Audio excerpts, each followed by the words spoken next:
साल 2550। पूरी दुनिया को पता चल गया है कि अब पृथ्वी इंसानों के रहने लायक नहीं रही है। पृथ्वी पर जीवन खत्म होने की कगार पर है।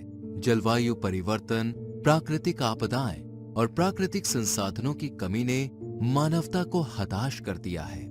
ऐसे में डॉक्टर माया इंसानों के लिए एक नई जगह ढूंढने के प्रोजेक्ट पर काम कर रही है, जहां फिर से मानव सभ्यता की शुरुआत हो सके। शहर से बाहर खुले विस्तार में बीचों बीच एक बड़ा सा रॉकेट खड़ा था और डॉक्टर माया अपने दो साथी वैज्ञानिक डॉक्टर विक्रम और डॉक्टर आरव के साथ उड़ान भरने के लिए उसके पास खड़े थे। डॉक्टर माया, क्या हमारा ये मिशन सफल होगा? मुझे अपने प्रोजेक्ट पर पूरा भरोसा है। हम इंसानों के लिए रहने लायक एक नई जगह ढूंढ कर रहेंगे। अगर ऐसा हुआ तो हम तीनों का नाम इतिहास में सुनहरे अक्षरों से लिखा जाएगा, क्योंकि तब हम वो वैज्ञानिक होंगे जिन्होंने एक नई दुनिया की खोज की होगी। हाँ, चलो अब हमारे मिशन पर आगे बढ़ते हैं। माया, विक्रम और आरव तीनों अपने अपने हेलमेट पहन लेते हैं और रॉकेट में दाखिल होते हैं। रॉकेट में दाखिल होने के बाद डॉक्टर माया ने रॉकेट के इंजन को शुरू करने के लिए कम्बशन चेंबर में आग लगाई और तुरंत ही रॉकेट थोड़ा सा हिलने लगा और इंजन शुरू हो गया। हम उड़ान भरने के लिए तैयार हैं। तीनों वैज्ञानिक उत्साह में थे कि अब जल्द ही रॉकेट उड़ेगा और वो तीनों चंद्र की ओर आगे बढ़ेंगे। लेकिन तभी अचानक रॉकेट का इंजन बंद पड़ गया। ये क्या हुआ? ओह शिट, लगता है इंजन बंद हो गया। तो अब हम क्या करेंगे? मुझे लगता है इंजन में कोई खराबी आई है। हम इस प्रयास में असफल रहे। मतलब हमें फिर से रॉकेट बनाना पड़ेगा? हाँ, लेकिन इस बार हम ऐसा रॉकेट बनाएंगे जो चंद्र तक पहुंचने से पहले रुकेगा नहीं। माया और उसके साथी रॉकेट असफल होने पर निराश हो गए थे, लेकिन उन्होंने हार नहीं मानी। अगले 1 महीने तक कड़ी मेहनत के बाद उन्होंने एक नया रॉकेट बना लिया और वो लोग फिर से चंद्र पर जाने के लिए तैयार हो गए। माया और उसके साथी रॉकेट के अंदर खड़े थे कि तभी उनके मोबाइल पर एक मैसेज आता है। आपका मिशन कैंसिल कर दीजिए। आप चंद्र के जिस हिस्से पर जा रहे हैं वो खतरनाक है। लेकिन डॉक्टर माया, ये मैसेज किसने भेजा है? ये मैसेज किसी प्राइवेट स्पेस रिसर्च एजेंसी ने भेजा है। ओह, तो क्या उनकी बात सच होगी? पता नहीं, लेकिन मैं कोई भी खतरा मोड़ लेने को तैयार हूँ। चंद्र पर जो होगा वो देखा जाएगा। हाँ, हम हर मुसीबत का सामना करेंगे, लेकिन अब पीछे नहीं हटेंगे। तीनों की सहमति मिलने के बाद कम्बशन चेंबर में आग लगाई गई। आग लगते ही इंजन चालू हो गया और अगले ही पल रॉकेट आसमान में पहुंच गया। माया और उसके साथी इस बार रॉकेट का लॉन्च सफल होने पर झूम उठे थे। रॉकेट तेज गति से पृथ्वी के वायुमंडल से बाहर आसमान में पहुंच गया था और चंद्र की ओर आगे बढ़ रहा था। ऐसा लग रहा था जैसे मीलों का अंतर सेकंड में कट रहा हो। कुछ दिनों बाद रॉकेट चंद्रमा के डार्क साइड पर लैंड करता है। माया, आरव और विक्रम तीनों वैज्ञानिक कैप्सूल से बाहर निकलते हैं और एक अनदेखे रहस्यमय दृश्य का सामना करते हैं। उनकी आंखों के सामने चंद्र पर चारों ओर सूखी और ग्रे कलर की जमीन थी। ऐसा लग रहा था मानो किसी ने ग्रे कलर की चादर बिछा दी हो। इसके साथ ही चंद्र की सतह पर बड़े बड़े गड्ढे और पहाड़ बने हुए थे। आखिरकार हम चंद्र पर पहुंच गए। हाँ, चंद्र पर आने का मेरा सपना पूरा हो गया। लेकिन उस मैसेज का क्या, जो हमें यहाँ आते वक्त मिला था? डरो मत, हमें कुछ नहीं होगा। हाँ, हम यहाँ ऐसा काम करने आए हैं जो पूरी दुनिया को एक नया जीवन दान देगा। हम इंसानों के लिए एक नई कॉलोनी बनाने वाले हैं। हाँ, हम उनके लिए भगवान बन जाएंगे। लोग इस कॉलोनी में रहने के लिए करोड़ों रुपए खर्च करने को तैयार होंगे। और उसके लिए हमें यहाँ जीवन संभव है या नहीं ये पता करना होगा। चलो काम पर लगो। वो तीनों अलग अलग दिशाओं में खोज करने लगे, लेकिन उनको कुछ भी ऐसा नहीं मिल रहा था जो अलग हो। तभी आरव की नजर दूर एक चमकती सतह पर पड़ी। माया, विक्रम, यहाँ आओ।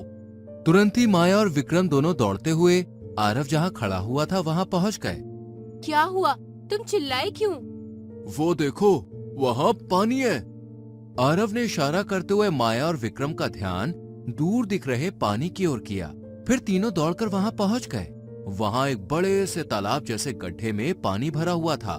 वो पानी देखकर तीनों वैज्ञानिक खुश हो गए। हाँ, ये तो सच में पानी है। यहाँ पानी होने का मतलब है यहाँ जीवन भी हो सकता है। अगर यहाँ ऑक्सीजन होने का प्रूफ भी मिल जाए तो कमाल हो जाएगा। मेरे पास एक रास्ता है। हम दो पत्थरों को टकराकर आग जलाने की कोशिश करते हैं। अगर ऑक्सीजन हुआ तो आग जरूर जलेगी। हाँ, ये अच्छा आइडिया है। फिर उन्होंने दो छोटे छोटे पत्थर ढूंढे और उनको एक दूसरे के साथ रगड़ा। कई बार कोशिश की और आखिरकार एक चिंगारी ने आग पकड़ ली। छोटी सी लपटें उठी और उन तीनों की आंखें चमक उठी। यहाँ ऑक्सीजन भी है। हाँ, हमने कर दिखाया। हमने इंसानों के रहने के लिए एक नई जगह ढूंढ ली है, जहाँ उनके लिए जरूरी पानी और ऑक्सीजन दोनों है। अब हमें आगे क्या करना है? हम पृथ्वी पर वापस जाकर वैज्ञानिकों की एक बड़ी टीम तथा जरूरी मशीनों और साधनों के साथ यहाँ वापस आएंगे। हाँ, यहाँ हमें और अच्छी तरह से रिसर्च करनी होगी और ये भी देखना होगा कि क्या ये जगह इंसानों के लिए सुरक्षित है भी या नहीं। आरव, माया और विक्रम तीनों बहुत खुश थे। उन लोगों ने अपने अपने स्पेस सूट निकालकर वहीं रख दिए। उन्होंने वो ढूंढ निकाला था जो इंसानों की आने वाली पीढ़ियों के लिए बहुत जरूरी था। लेकिन उनकी खुशी ज्यादा देर तक टिक नहीं पाई। वो लोग पृथ्वी पर वापस लौटने के लिए अपने रॉकेट की ओर जा ही रहे थे कि तभी उन्हें एक भयानक गुर्राहट सुनाई दी।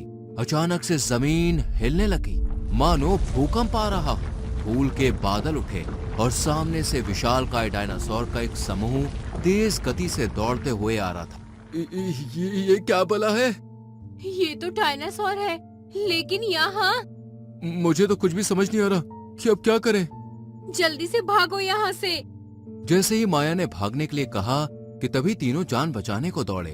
आगे माया और उनके साथी तथा पीछे डायनासोर का विशाल समूह। काफी दूर तक भागने के बाद वो लोग एक बड़े से पत्थर के पीछे छुप गए। उनकी सांसें फूल रही थी और माथे से पसीना छूटने लगा था। लेकिन तभी माया ने सामने देखा एक छोटा सा प्राणी नीली त्वचा और बड़ी बड़ी आंखों वाला डायनासोर की ओर अनजाने में बढ़ रहा था। वो बच्चा डायनासोर की झपट में आ जाएगा वो। मैं चाहता हूँ। विक्रम ने बिना कुछ सोचे उस बच्चे की ओर दौड़ लगा दी। उसने बच्चे को दोनों हाथों से उठाया और वापस पत्थर के पीछे लौट आया। ठीक तभी डायनासोर का समूह वहाँ से गुजर गया। तुम ठीक हो? तुम कौन हो? यहाँ क्या कर रहे हो? मैं जीरोना हूँ। हम एलियन हैं। हम यहाँ जमीन के अंदर रहते हैं। जमीन के अंदर? लेकिन कैसे? ऊपर ये डायनासोर हमें खा जाते थे, इसलिए हमने नीचे अपनी दुनिया बनाई। हम सालों से वहीं रहते हैं। दोस्तों, हमने ये भी पता कर लिया है कि इस यूनिवर्स में एलियंस वाकई में है और ये हमारी सबसे बड़ी अचीवमेंट है। हाँ, हमें जमीन के भीतर की एलियन की दुनिया को भी एक्सप्लोर करना चाहिए। अब मुझे जाना होगा। अगर मेरे लोग मुझे यहाँ देख लेंगे तो गुस्सा करेंगे। हमें जमीन के ऊपर आने से मना किया गया है। रुको, हमें तुम्हारी दुनिया देखनी है। नहीं, ये खतरनाक है। फिर जिरोना तेजी से भागकर आगे निकल गया। हमें उसका पीछा करना होगा। चलो जल्दी। फिर माया और उसके दोनों साथी चुपके से जिरोना का पीछा करने लगे। थोड़ी देर के बाद जिरोना एक बड़े पहाड़ के पास रुका और सामने एक गुप्त द्वार खुला। वो अंदर घुस गया। दरवाजा बंद हो उससे पहले ही उसके पीछे माया और उसके साथी भी दाखिल हो गए।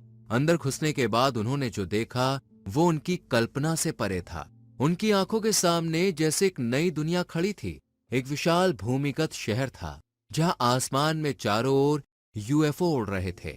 जगह जगह गोलाकार घर थे जिनमें रंग बिरंगी रोशनी चल रही थी। ये तो जादू है या विज्ञान। चलो आगे बढ़ते हैं, यहाँ हमें बहुत कुछ जानने को मिलेगा। माया, विक्रम और आरव तीनों आगे बढ़े। वो लोग घरों के पीछे छुपते हुए आगे बढ़ रहे थे। लेकिन तभी अचानक विक्रम के पैर को ठेस लगी और वो गिरते गिरते घर के आगे की ओर चला गया। वहाँ कुछ एलियंस की नजर उस पर पड़ गई और तुरंत उन्होंने विक्रम को पकड़ लिया। विक्रम! वो लोग विक्रम को ले गए। अब हम क्या करेंगे? हमें उसे बचाना होगा। लेकिन कैसे? अगर हम बाहर गए तो ये लोग हमें भी पकड़ लेंगे। हम छुपते हुए उनका पीछा करेंगे और मौका देखकर विक्रम को छुड़ा लेंगे। हाँ, यह आइडिया अच्छा है। फिर माया और आरव दोनों छुपते हुए उन एलियंस का पीछा करने लगे। पीछा करते करते वो दोनों एक खुले मैदान के पास पहुँचे जहाँ विक्रम एक विशाल खंबे से बंधा हुआ था। उसके चारों ओर सैकड़ों एलियंस उसे घेरे हुए थे। हमें जल्द से जल्द विक्रम को बचाना होगा, वरना ये एलियंस उसे मार डालेंगे। लेकिन हम क्या करें? कैसे बचाएं उसे? मैं जाकर उसे बचाती हूँ, तुम यहीं रुको। माया विक्रम को बचाने के लिए आगे बढ़ने ही वाली थी कि तभी दो एलियंस उसके सामने आ गए। उन्होंने माया और आरव के सामने बंदूक रखी हुई थी। उन लोगों ने उन दोनों को भी बंदी बना लिया और ले जाकर जहाँ विक्रम को बांधा हुआ था वहाँ बांध दिया। लगता है हम हार गए। अब हम यहाँ से पृथ्वी पर जिंदा वापस नहीं जा पाएंगे। हम मिशन में सफल होने के बावजूद भी फेल हो जाएंगे। हाँ, पता नहीं अब ये लोग हमारे साथ क्या करेंगे। माया और उसके साथी डरे हुए थे कि तभी सारे एलियंस अजीब सी आवाज करने लगे। उसकी आवाज से लग रहा था जैसे वो लोग माया और उनके साथियों के साथ कुछ बड़ा करने वाले हैं। तभी उनमें से 3 एलियंस आगे आए और उन्होंने उन तीनों की ओर बंदूकें तानी। ये लोग हमें मारने वाले हैं। अब हमारे पास बचने की कोई उम्मीद नहीं है। माया और उसके साथी डर के मारे अपनी अपनी आंखें बंद कर लेते हैं। तभी अचानक जैसे मानो कोई चमत्कार हुआ। अचानक से चारों ओर नीली रोशनी फैल गई। वो रोशनी इतनी तेज थी कि सबको अपनी आंखें बंद करनी पड़ी। देवी आशीर्वाद, देवी आशीर्वाद, देवी आशीर्वाद। और फिर सभी एलियंस एक साथ घुटनों पर बैठ गए और अपना सर झुका लिया। ये क्या हो रहा है? पता नहीं। माया और उसके साथी आगे कुछ सोच पाते उससे पहले ही उनकी रस्सियां खुल गई और एक यूएफओ उनके पास आकर रुका। उस यूएफओ में जिरोना बैठा हुआ था। जल्दी अंदर बैठो, ये रोशनी ज्यादा देर नहीं रहेगी। जिरोना के कहने पर माया और उसके साथी बिना कुछ सोचे समझे यूएफओ में बैठ गए और यूएफओ उड़ने लगा। तेज रोशनी की वजह से कोई उन्हें बचकर भागते हुए देख ना सका। यूएफओ तेजी से भूमिगत शहर से बाहर निकला और थोड़ी ही देर में जहां माया और उनके साथियों का रॉकेट था वहां पहुंच गया। जैसे ही यूएफओ रुका, सब उससे बाहर निकले। आप लोग अब जाओ, आपने मेरी जान बचाई थी, इसलिए मैंने आपकी जान बचाई। लेकिन अगर मेरे लोगों ने आपको दोबारा देख लिया तो वो आपको नहीं छोड़ेंगे। जिरोना, तुमने हमारी जान बचाई है। हाँ, हम तो यहाँ से जिंदा वापस जाने की उम्मीद ही खो बैठे थे। हमें तो लगा था कि वो लोग हमें मार डालेंगे। अगर आप लोग जल्द से जल्द यहाँ से नहीं निकलेंगे तो जरूर मारे जाओगे। ठीक है दोस्त, थैंक यू, हम तुम्हें कभी नहीं भूलेंगे। जिरोना उन तीनों के सामने मुस्कुराया और अपने यूएफओ को लेकर तेजी से चला गया। माया, आरव और विक्रम तीनों उसको जाते हुए देखते रहे। जब यूएफओ उनकी आंखों के सामने से अदृश्य हो गया तो वो तीनों जल्दी से अपने रॉकेट में सवार हुए। अगले ही पल रॉकेट ने उड़ान भरी और जल्दी से चंद्रमा को छोड़कर अंतरिक्ष में पृथ्वी की ओर आगे बढ़ने लगा।